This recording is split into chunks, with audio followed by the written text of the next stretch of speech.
இந்த light work அதில் போயிட்டு அந்த எண்ணெய் காரெல்லாம் பட்டுச்சு. அது எப்படி போகுதுன்னு தெரிலங்க.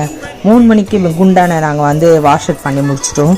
ஃபுல்லாகவே வாஷ் அவுட் பண்ணிவிட்டு தண்ணி ஊற்றிட்டு வச்சுட்டோம். அதுக்கப்புறம் ஈவினிங் 5 மணிக்காக கழுவிக்கலாம் அப்படின்ட்டு எல்லாமே எடுத்து எல்லாமே க்ளீன் பண்ணோம். இப்போ ரொம்ப பிசுன்னு ஆயிடுச்சு வீடெல்லாம் அப்படின்னு சொல்லிட்டு முதல்ல சாப்பிட்ருங்க, சாப்பிட்டுட்டு 3 மணி ஆச்சு, சாப்பிட்டுட்டு அதுக்கப்புறம் வந்து மற்ற வேலையை பார்க்கலாம் அப்படின்னு சொல்லிட்டு அதுக்கப்புறம் உட்காந்து எல்லாமே சாப்பிட்டு முடிச்சுட்டு என் பண்ண சொன்னால் நீங்கள் போய் உட்காருங்க, நான் எல்லாமே க்ளீன் பண்ணிடுறேன் அப்படின்னு சொல்லிட்டு என் பொண்ணு எல்லாமே லிக்விட்லாம் போட்டு நல்லா தொடச்சிக்கிச்சு ஒரு வீட்டை பலப்பலான்னு ஆக்கிட்டான். அதுக்கப்புறம் நான் வேறு ட்ரெஸ்ஸு சேஞ்ச் பண்ணேன். எனக்கு வளையல் ரொம்ப பிடிச்சிருந்தது, அதனால் வீடியோ எடுத்தேன்.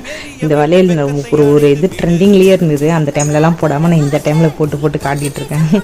இதோட இந்த வீடியோ வந்து முடிக்கல. ஏன்னா நாங்கள் அதோட சாயந்தரம் ஒரு 5 மணிக்கு 6 மணிக்கு நாங்கள் வெளியில் கிளம்பிட்டோம். நாங்கள் அன்றைக்கி ரம்ஜான் அன்றைக்கி எப்போவுமே வெளியில் போயிட்டு ஐஸ்கிரீம் சாப்பிட்றது வழக்கம். ஸோ அதனால் கிளம்பி போயிட்டு ஒரு 2-3 ஐஸ்கிரீம் மில்க் ஷேக்லாம் சாப்பிட்டு வந்துட்டோம். ஸோ இந்த வீடியோ உங்களுக்கு பிடிச்சினா லைக் பண்ணுங்கள், ஷேர் பண்ணுங்கள், சப்ஸ்கிரைப் பண்ணுங்கள்.